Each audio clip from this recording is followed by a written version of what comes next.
Well, good morning, everybody. Beautiful sunny day. We're gonna check in on the guys at the store today. I believe it's gonna be the day that the trusses go in. I'd love to have been there first thing this morning, but I had to head way across town to go pick up a motor, an engine for a Honda CB 750 motorcycle. Jason and Abigail and I picked up the parts bikes the other day, or project bikes I should say, and there was a spare motor that we couldn't fit. So off I go to pick up that, and then we'll head over to the store and see what they're up to with construction today. Follow along and we'll see how far they get. Okay, I got the Honda engine loaded in the back of the car. It looks like the guys have been quite busy over here at the construction site. See what the guys have been up to. Oh, I see a steel wall starting to go up. We'll come around to their side and check things out. I'm gonna open it gently in case there's somebody working here.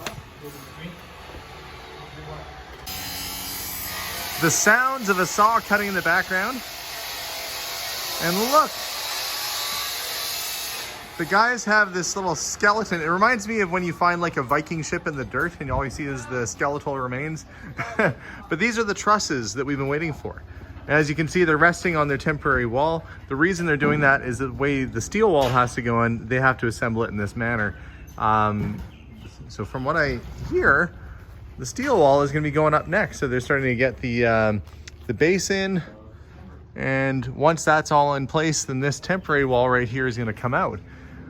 But it's so weird to be in here with a roof. Well, not a roof, but you get a sense of the ceiling height, you get a sense of the space a little bit.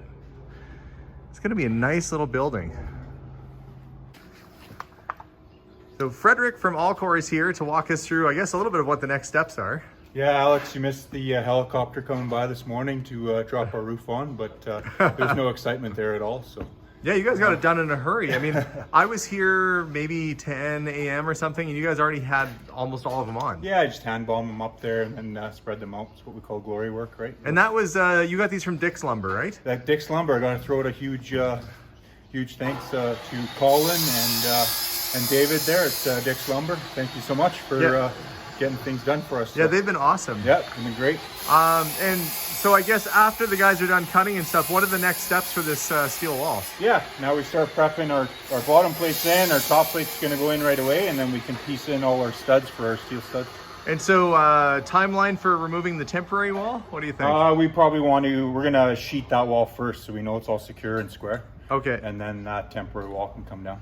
And when does the sheeting go on the roof itself? Once we can get the rest of the, like I said, the sheeting on the wall and make sure things are all squared up and braced in, and we have everything where we want, and we'll start shooting. So you figure what, maybe next week before we start seeing an actual roof on this? Yeah, within the next couple days, yeah. Oh, next couple days, yeah, okay. Yeah. Oh, that's coming along a lot faster. I see the guys have got some of the steel there. They're putting some bends in it.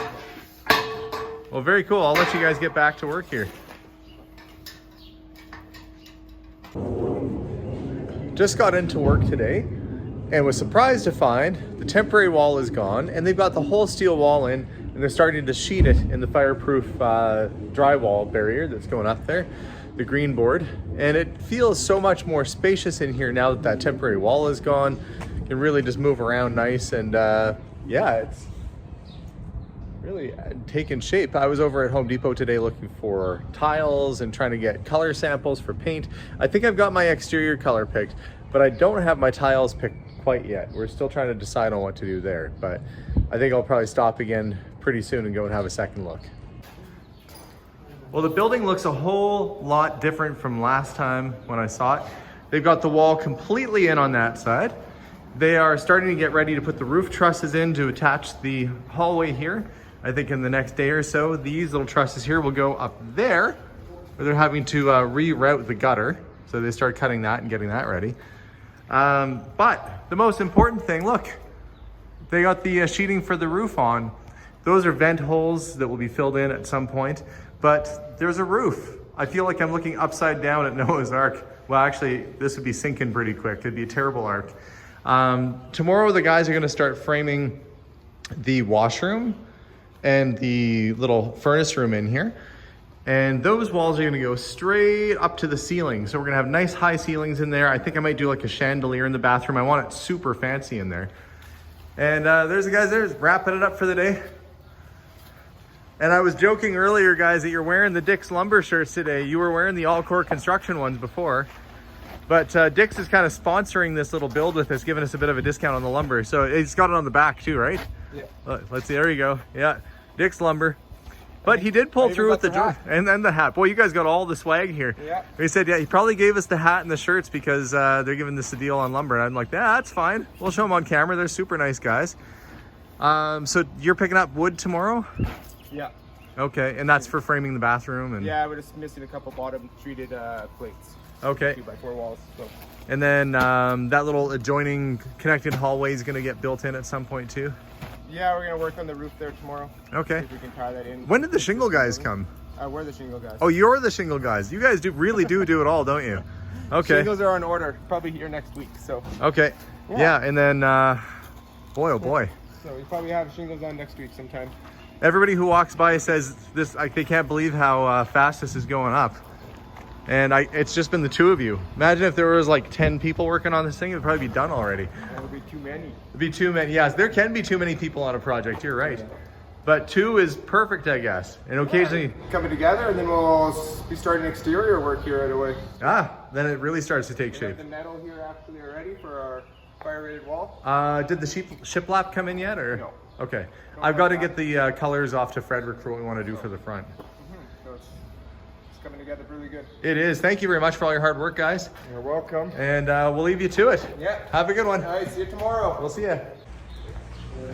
I, on the other hand, am headed home in the ambulance because the Rolls Royce, that sounds so snooty to say, the Rolls is having some work done. Well, it's in the shop getting the upholstery finished up on it. I don't know if you guys remember, it needed the, what did it need? Oh, Angel had to finish putting the convertible top boot and doing some other stuff on it. So while she is working on that, I have my luxurious ambulance for the next couple days, but that's okay. I can get it home and I can touch up some of the paint. There's things I can do while it's at home. So I'm actually okay with it coming back to the house. So we're gonna fix that up. But the building sure is looking good. I guess we'll see what kind of progress they make tomorrow. I have been super busy this morning getting a pile of stuff taken over to the auction house. We're gearing up for a sale from stuff from our own store. I'm trying to get about 1,000 things put together, and it's I'm about halfway there. The store is definitely starting to feel a little emptier, and that was the whole goal because it was really getting crowded and overstuffed. But it's been really warm, really warm. It's kind of the part of the reason why I'm Hawaiian Alex today, because it's going to be over plus 40 degrees Celsius today. And the guys have been working on the building the last couple of days, but they can't do a lot of work they're planning on doing because it's just too hot.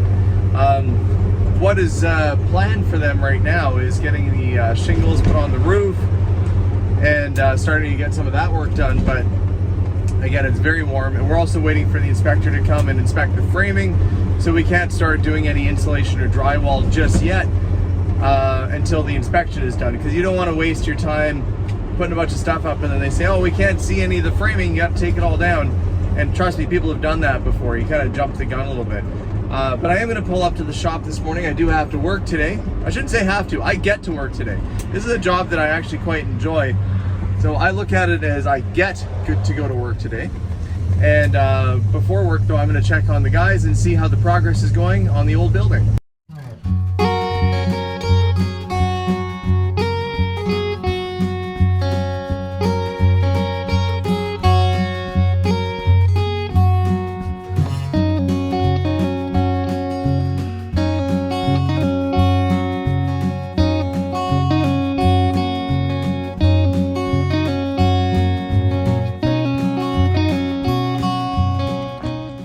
Well, as suspected, the guys aren't here right now, but it does look like they got a fair bit done. Let's have a look. From the front, it looks pretty much the same. They did remove the temporary braces they had on the lower part of the wall. So that's right down to concrete as it should be. They got the fireproof board, the Secure Rock board on the little addition here. And it looks like it's basically all buttoned down and ready for the shiplap to go on. And we are doing wooden shiplap all along the front to match what we have going on with the existing building. This is the original 110-year-old shiplap, and the new stuff will look very similar, except fresh. And I do see that there looks to be a roof up top there. Let's come around here and have a look. Yes, this little hallway now has a roof. And I'll have to put a light up in the peak there once that's all closed off, because it does get a little bit dark in here. But these will be the doors that go into the store. In fact, I'm gonna open it up now. And I am glad that we made the hallways the size that they are. I don't know if I mentioned this before, I can't remember, but look, that door fits just perfect right in there. I'd like to say that was by design, but that was by a complete fluke. Because both of these doors are gonna open up, and then in you will walk into the new space with all of its fancy tile work and stuff going on in here. I'll go check out the framing, see if they did anything else over here. Zoom back in a little bit. It's definitely like 10 degrees cooler in here, even just having the roof on. Okay, the washroom framed in. This is still as it was. And I believe the mechanical guy, well, not a robot. I think the mechanical guy is gonna be coming. He's like the best at 1980s parties. He can do the robot like nobody's business. The guy that does the mechanical room, I should say, is gonna be coming by. He's gonna put the HVAC in. And all of that is going way up in the ceiling and all the way over.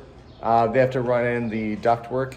And originally we had on the plans to box it all in and drywall it, but I've asked them to leave it exposed. I said, let's paint it flat black, leave it exposed. I kind of want to have that industrial sort of look going on in here to a degree.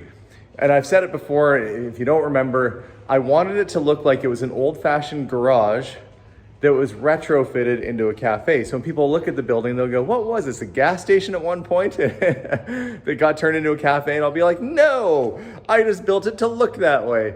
It's kind of a weird concept, but it works with what I have going on next door, which is an actual old general store that is still currently a general store. I am going to talk to my sign painter friend Dave, who did the Coke mural on the wall there, and see if I can get him to do something similar with the facade here. This is technically not a separate building. It is actually an addition, so it doesn't have its own name. It's still Curiosity Inc. It works with my existing business, so I can't name it a whole other thing. It's not a separate entity, if that makes sense. But I can make it look like it was a different building at one point. Haven't been in the backyard in a while to see what's going on back here. I guess I should go check that out. Well, kind of looks like a dog's breakfast in the backyard right now. To a dog, I guess that would look delicious. But to me, it looks like destroyed yard, weeds popping up. I mean, the only thing that looks passable is my little gravel pad that got put there, but it's getting overgrown.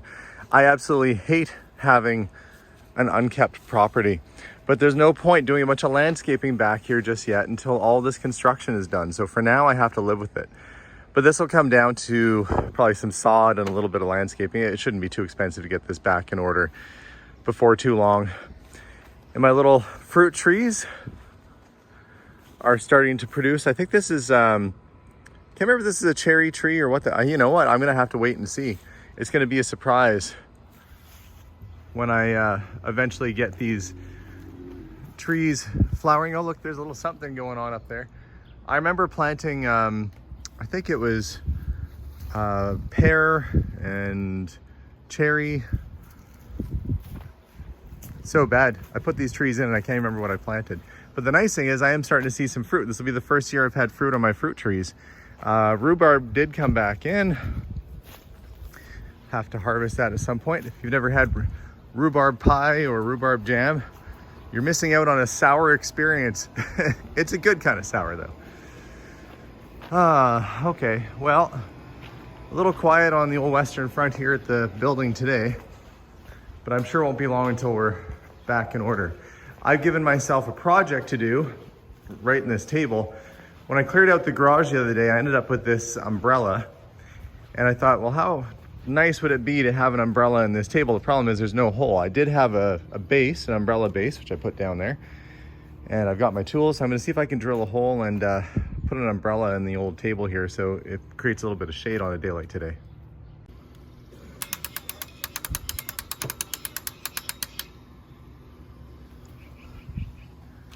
There we go. I've got a little umbrella over my table now.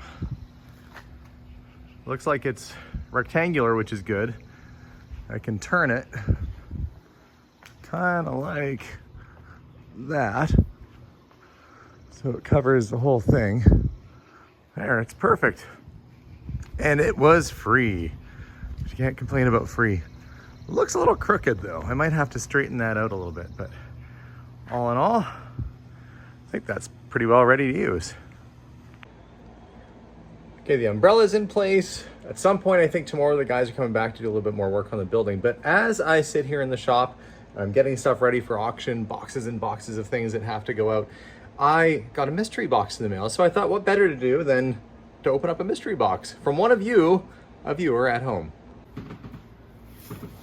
Now, sometimes I can't tell if the contents of these boxes, somebody wants me to buy it, or if they're just, sometimes people just send things to me out of the kindness of their hearts. Not that you're not kind if you want to sell me things. I just don't know what the deal is. So this one comes from Regina, Saskatchewan. We're going to open it up and see what's inside. Already I see a Superman comic or coloring book. I don't know which it is yet. It's the famous first edition. Wow, the limited collector's Golden Mint series. Oh, I see. So it's a reprint of the very first Superman. Well, wouldn't that be nice if it was a real thing? I would never expect anybody at home to send me a real first edition Superman. If you have one, go sell it and become a millionaire. And then come buy some stuff from me. Oh, world famous monsters of filmland. Okay, I know what this is. This person wrote me, and they said that their husband had a collection of monster magazines and things. Would I be interested? And I said yes. So I am going to be buying these. I just had to have a look at them and see if it was something I was interested in. So they went ahead and they mailed them to me. And some of these covers, I said the monster ones are of more interest because the covers are so cool on them. I wonder what, oh, that's, I got two of those. That's number 7. Okay, then the number 1 I think is worth a little bit of money. They're not worth a whole pile, but they're still cool. So these would be scenes from famous, monster and sci-fi movies. Let's see. What do they say here? Eeny, meeny, miny, mole. I'm a mole cowhand from the Rio Grande. I wonder if it's meant to be sung like, I'm a mole cowhand from the Rio Grande. He's like a crooner. Don't judge a book by its cover, folks. That guy's all charisma. I tried for the Academy A. Wart, but was beaten out by an actor named Wart Bond. Good grief. These jokes, maybe I read too much of this kind of stuff when I was a kid. It affected my humor. All the Mad magazines my dad used to bring me. Cyclops and Lollipops. I wonder if that's a take on Incense and Peppermints, the psychedelic scene back in the day. That's too funny. Well, these magazines, I wonder, a lot of times at the back, they would try and sell you stuff. Yep. Authentic jungle cats. Bengal tiger. Lifelike realism. Genuine reproductions of head trophies. Authentic King Kong replica. Authentic King Kong replica. Because there was a giant ape, apparently. Human skeleton models. Mad Doctor medical specimens. Life-size ear, finger, big toe, sealed in a plastic jar. Only $1.75. Did you imagine you ordered that? Your mom opens up the box. What's he got? And then there's like a finger in a jar. You'd probably get yourself into some big trouble. My dad once ordered a bunch of stuff out of the back of a comic book and had it sent to his friend's house. And he could hear from across the street all of his friend getting in trouble for all the crazy things that my dad had ordered. Because apparently in those days, they would ship it to you and then you would pay on collect. Like they would just go ahead and ship you all this stuff and you'd pay when it arrived. My dad's probably the reason they don't do that anymore. Anyway, lots of neat monster magazines in here. Let's see what else we got going on. I think this is primarily monster magazines, but that's okay because they are super cool. So I'll have to get in touch with them and make sure we get them payment for this. Well, that's it for me. Made my way home. It's getting late here, and it has just been a scorcher out. It's been over 40 degrees Celsius for most of the day today, and looking at the weather forecast, it's not going to let up for a while. I know some of you watching probably deal with weather like that all the time. For me, being a Canadian who's used to 40 degrees in the other direction, it takes some getting used to. But we did have a good productive day, got my umbrella in, and hopefully it'll be a little bit cooler tomorrow. The guys are doing some extra work done on the siding. Thanks very much for watching today's little update video. Until this heat lets up though, it might be on hold. I don't want the guys up on the roof getting sick. Totally fine. If they have some inside work to do on another job site, go do it. Be safe and healthy. I don't need to have charcuterie board sales that bad that you got to get heat stroke for it. I can wait. So guys, with that, have a wonderful night. We'll see you all soon, and as always,